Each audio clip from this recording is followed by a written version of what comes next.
Hi everyone, I'm back, and today we're going to discuss ancient civilizations and great catastrophes. Where does our civilization come from, and have we done this all before? Some think so.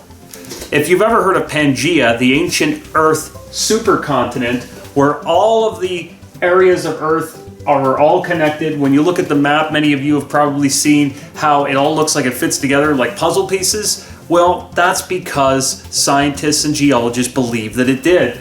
And as you see, at some point, everything was all together and fit together nicely. So the theory is that the tectonic plates at some point shifted and moved everything apart.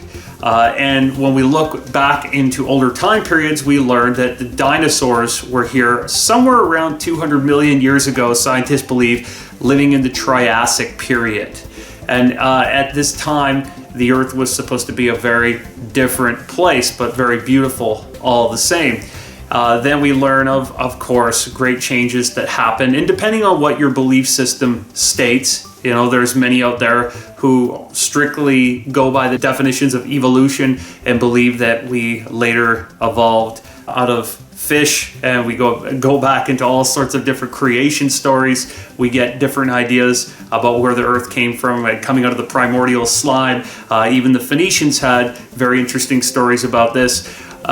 One thing is for certain, all sorts of interesting and incredible things happened on the Earth that caused the great continental diffusion of cultures and caused us to be seeded all over the place. At some point, there was a primitive hominoid man, Cro-Magnon man, that was crawling about on the Earth.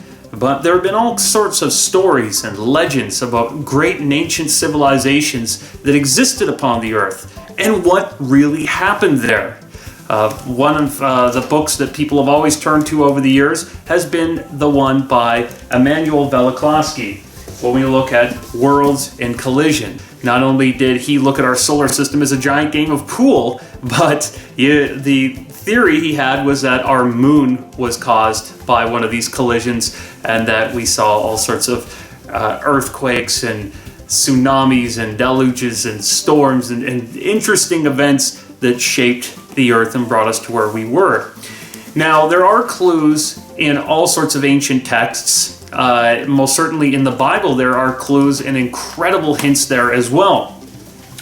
And in order to find out more about this, a book I always recommend people go to, if you're going to have a Bible of any sort laying around that you want to reference any sort of scriptures or look up history and references, get yourself Dr. Bullinger's Companion Bible. This is the Bible you want. It has all the astrology, it has all the references. It's absolutely incredible. The one go-to source, I really believe. Now, I've had several conversations with Bible scholars. I've had conversations with Jordan Maxwell about antediluvian times, and he talked to Zechariah Sitchin about this and several other rabbis. And what I'm telling you guys today has been confirmed from many sources, so please keep this in mind. When we look at the beginning of the Bible, especially Genesis 1-2, it's, that's the areas we start to get in the beginning, God created the heavens and the earth. Well, there's a slightly different take on this, is that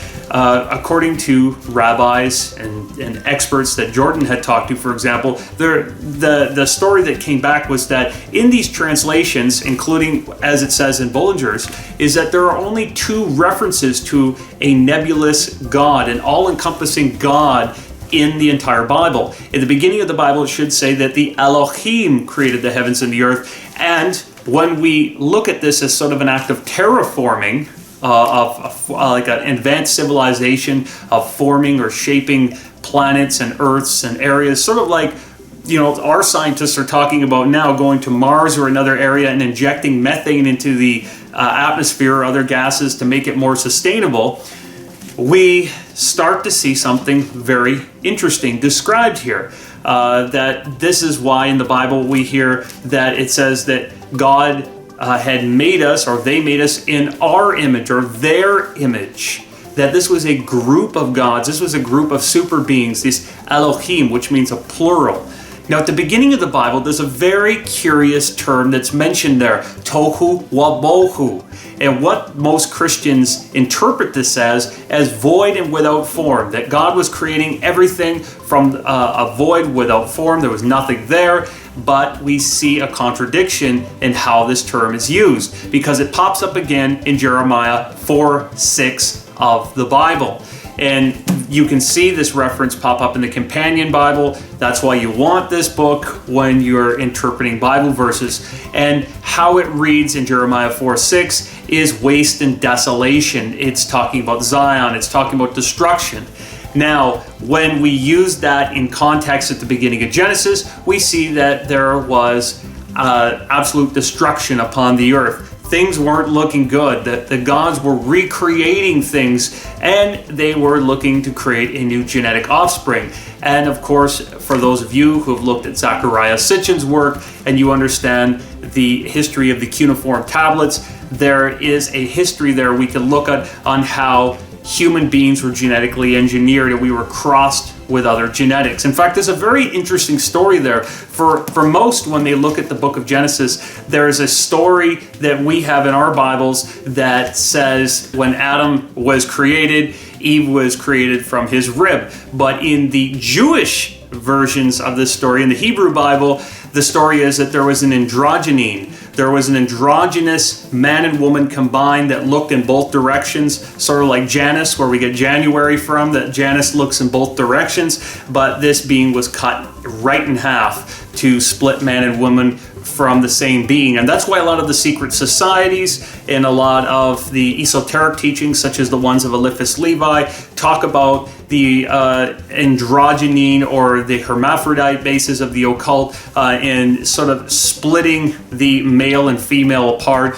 And I guess there are some esoteric transhumanism beliefs that have come out of that. So based on the findings of great catastrophes, earthquakes, comets, floods that we see in the Bible, ancient writings and the works of the mythologists such as Joseph Campbell and Emanuel Velikovsky, we start to identify little pieces of the puzzle to put together to discover who these great ancient civilizations were. Where did they come from? Was there a very advanced civilization at one point on the earth that was here that seeded all of us? I tend to think so, and I'm going to tell you why. When you look behind me, you're going to see a map that shows two areas that are no longer here. The first area that you're going to see up in this top area here, or where you're seeing my finger, is in the area of where the rolling Atlantic Ocean is today. This is where Atlantis was believed to have been. When you look over here, we start to see Kumari Kandem, or what is now known as Lemuria. And that was an area in the Indian Ocean or in the Pacific Ocean that was a super connector piece of civilization. And these great areas were said to harbor of vast and great civilizations on the earth. And these civilizations were believed to have existed for millions of years. Now, before we get into talking about the evidence for these civilizations and how we learn about them, keep in mind that, you know, even in our recent times, we've made discoveries that have given us clues to the fact that the earth has had ancient civilizations here that have been lost. Not only in 2001, they were rediscovering and checking out areas off the coast of Cuba where there are underwater pyramids that were found. We know over in southern Japan, or the areas off the coast of Okinawa, there have been underwater temples discovered. And even most recently, over by Egypt, off the areas of Alexandria, there's all sorts of sunken temples which are now being put on display and exhibits over at the British Museum, which, by the way, I'm very excited to check out, and we're going to do a special report on that to show you all very soon. But if any of you have been following the work of the great Graham Hancock lately, and I'll tell you, he has just been on fire lately. I went out and checked out one of his lectures. I got to meet him. He's awesome. I've been following his work for a long time. Even when, he was writing in Fingerprints of the Gods, and writing about the Ark of the Covenant and all his other works about underwater temples and underwater cities. I mean, his work has been fascinating for years. We even went out to Malta and checked out Hagar Kim and the great megalithic, Neolithic sites, and went and checked out the great tracks put in to hard rock that go down right into the sea. That there was obviously an advanced civilization here on the earth at some point before sea levels were really high. But we know that at some point, what has happened on earth is that there has been great disasters, and there have been great floods and deluges that have caused all sorts of problems. And that's where Graham Hancock's work really starts to get into this as of lately. If you look at his new book, Magicians of the Gods, boy does he ever get into some great details about this.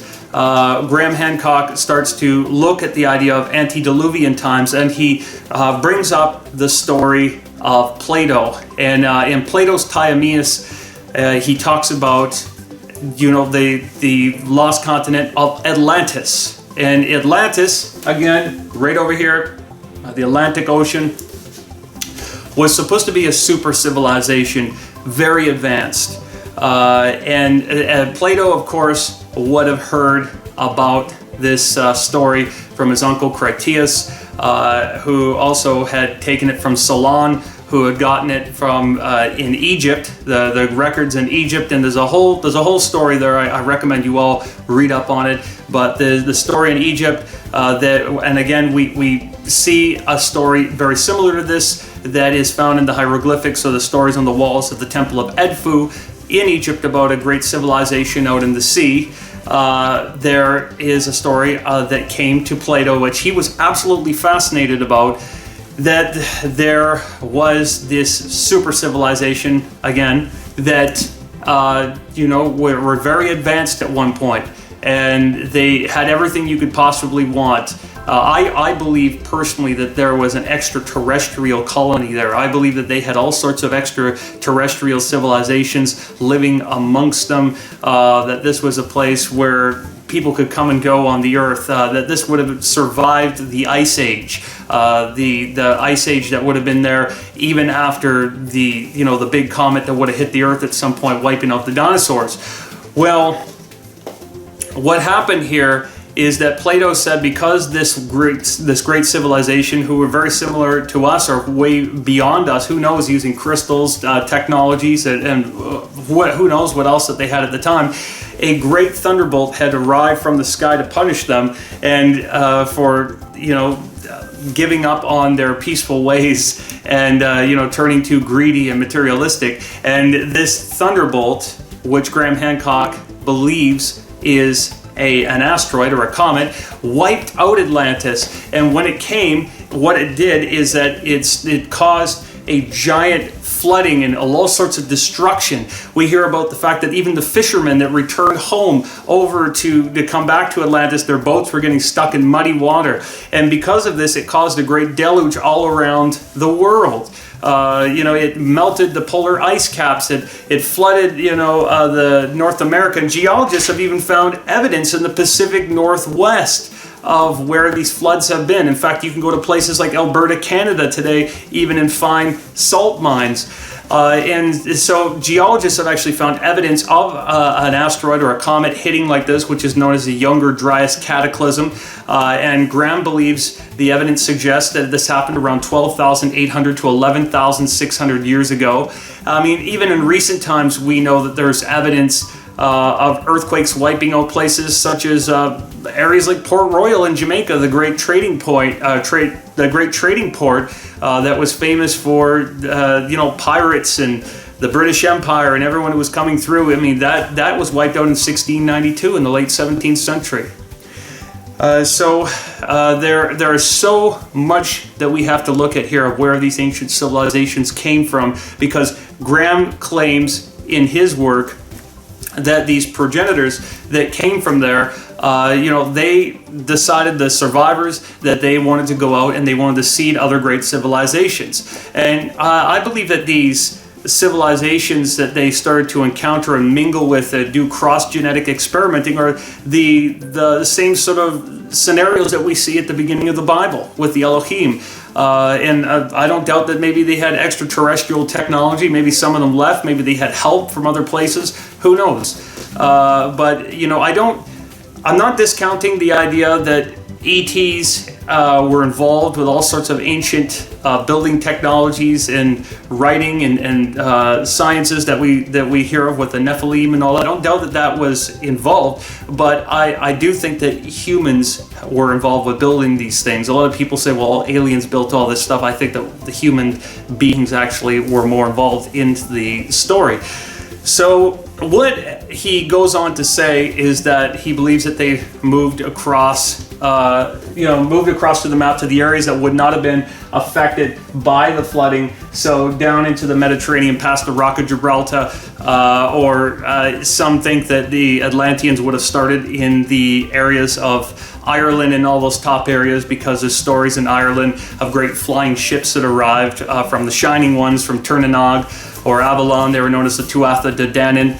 But others believe they came in and moved into the areas that weren't flooded. So the areas that weren't flooded were the areas of Africa and moving into Asia and all this. These were sort of the safe spots, but he thinks around the same period that Göbekli Tepe, which is an area that's up in Turkey, that Göbekli Tepe recently discovered sort of a very ancient site that has allegedly been carbon dated to around that time period, was sort of one of the first sites that was that they helped build and put together. And there's no doubt that that's a very interesting and incredible site, but people like the Egyptologist that I've talked to, Stephen Mailer, say that it's questionable whether that we can rely on the carbon dating to that period. But the other theory is that they would have gone on to areas like Lebanon,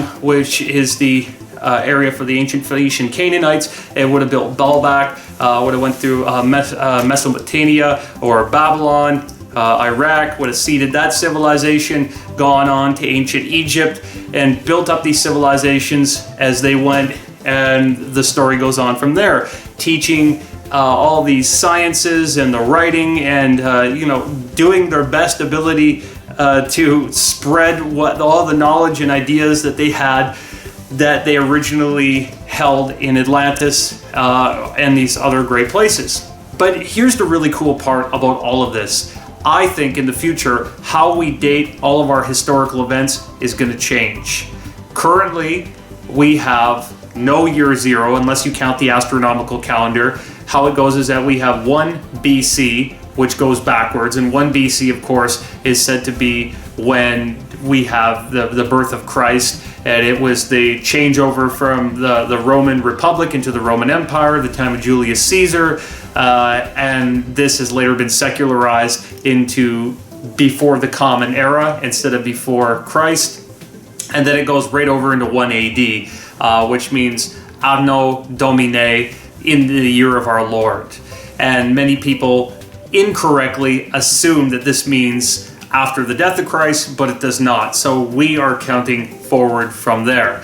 Now, we also look at various time periods. We have the Mesolithic, the Paleolithic, the Neolithic. So you have the really old Stone Age, the Middle Stone Age, the New Stone Age. We have these various Stone Ages where we look at that we structure old and ancient sites, kind of like Hagar Kim that we visited in Malta. And you look at megalithic temples and Neolithic temples and ruins.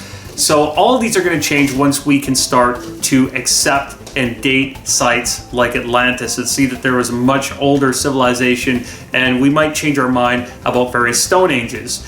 Well, there is another school of thought as well that we might want to change our idea about the dinosaurs. Now, before you start laughing at me, and many of my atheist and evolution believing friends are going to start to, tell jokes about this next part. And again, I'm asking you to keep an open mind here, because what I'm going to present evidence to you for is the idea that perhaps maybe some of the dinosaurs survived and existed with human beings, and a lot of people think that's impossible. And again, I'm not throwing out all the ideas of evolution and natural selection. There are some, even the new Pope, that believes that the ideas of creation science and evolution can go together hand in hand.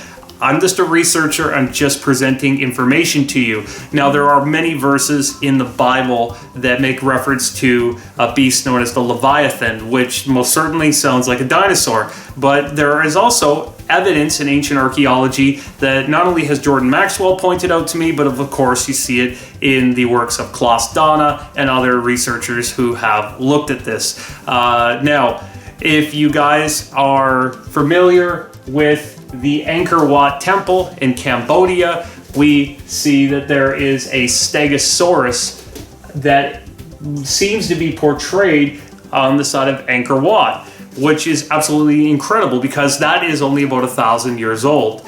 Of course, what we see over here is that this is on the caves in Kuwait. In Kuwait, you can look up the dinosaur cave art, and we see that there, of course, as well.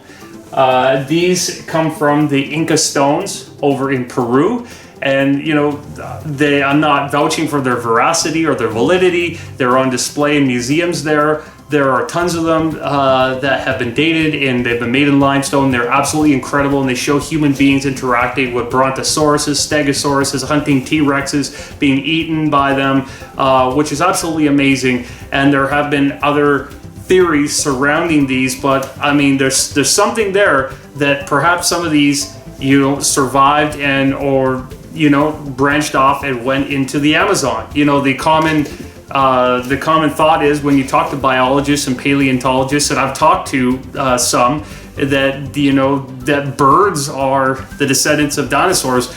Well, we're supposed to be the descendants of monkeys also, but I don't see monkeys with PhDs. So this is very interesting, if you ask me, when we look at that particular evidence. But there has been other evidence that has existed that the world was a different place in ancient times, like the Peri-Reis map that survived from the Ottoman Empire. And we see ideas such as areas that are now sunken or underwater, Antarctica without ice. Fascinating concepts and whatnot that when we start to go back into the 16th century, different pieces of knowledge that are now surfacing that are absolutely incredible.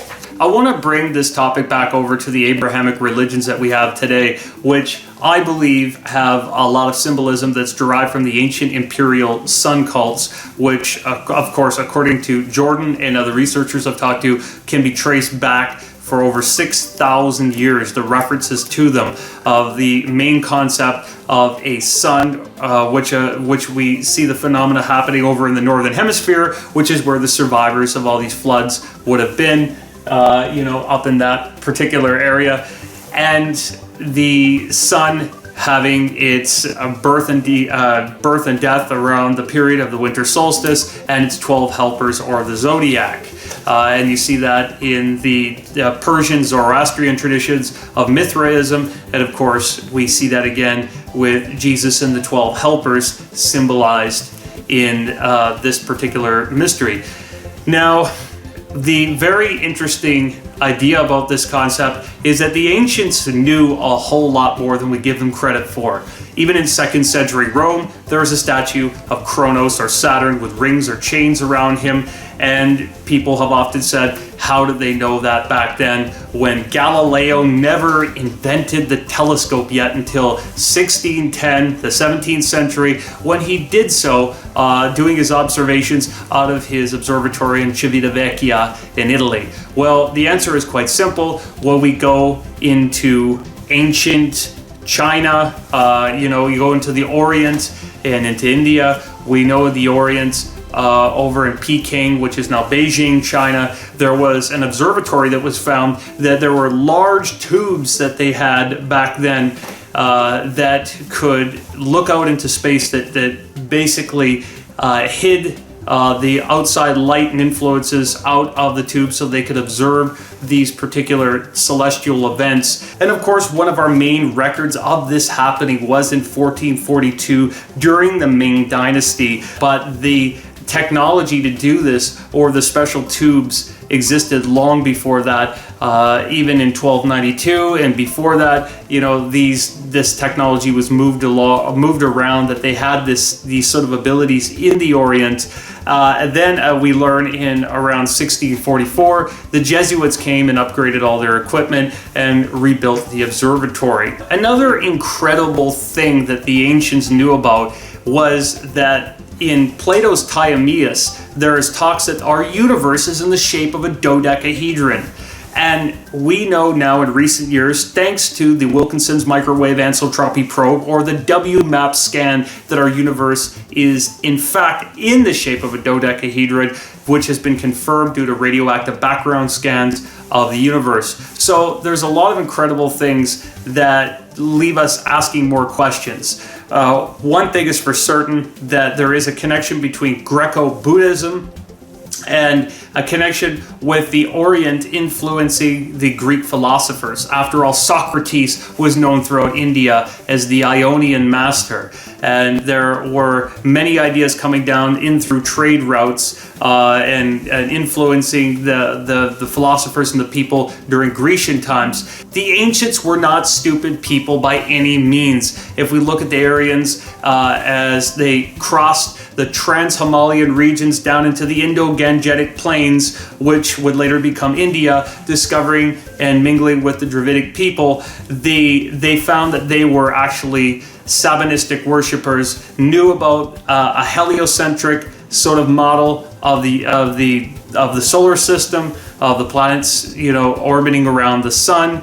And this was even before Copernicus, mind you, or any of the other discoveries that we credit, you know, our modern thinkers of having. And they knew about celestial mechanics to a far greater extent than we give them credit for. So what we are now discovering is that maybe we're playing catch up a little bit. While the ancient peoples didn't know everything, there is so much there that is being unraveled. There's so much being uncovered. One of those great mysteries that Graham Hancock left us with at the presentation and in his writing is that the Sphinx that we look at now, he believes is far older than has been said about it. Currently, Egyptologists, mainstream ones that is, say it's about 2,500 years old, but there's water erosion on it, and we know that records indicate that there has not been a rainfall of any significant source for over 5,000 years. So there's evidence there that it's much older than we think, as well as that at some point during the Pharaonic dynasty that the Sphinx head was originally a lion and carved into a man's head. So there's so much more there that we're discovering. I think it's very exciting that we're getting ancient pieces of the cosmic puzzle and putting them together one by one. It's just going to continue to grow exponentially as we dig more, as we ask more questions, as we grow together. Thank you all for listening to my video today, and let's keep solving this puzzle together.